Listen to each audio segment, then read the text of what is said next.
ನಮಸ್ಕಾರ ಎಲ್ಲರಿಗೂ. Clever of knowledge Kannada ಚಾನಲ್ಗೆ ವೆಲ್ಕಮ್. ನಿಮ್ಮ ಮೊದಲ ಪ್ರಶ್ನೆ, ಭಾರತದಲ್ಲಿ ಅತಿ ಹೆಚ್ಚು IAS ಅಧಿಕಾರಿಗಳನ್ನು ಹೊಂದಿರುವಂತಹ ರಾಜ್ಯ ಯಾವುದು? A Uttar Pradesh, B Madhya Pradesh, C Karnataka, D Maharashtra.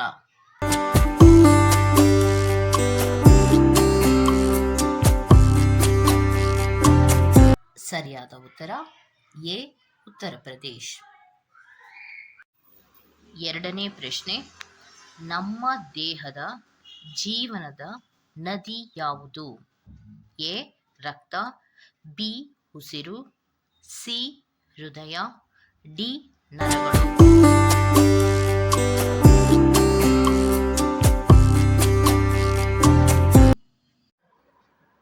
A ಸರಿಯಾದ ಉತ್ತರ ರಕ್ತ. ಪ್ರಶ್ನೆ 3, ಮಡಿಕೆ ನೀರನ್ನು ಕುಡಿಯುವುದರಿಂದ ಯಾವ ರೋಗ ವಾಸಿಯಾಗುತ್ತದೆ? ಎ ರಕ್ತದೊತ್ತಡ, B cancer, C sugar, D ಹೃದಯಾಘಾತ.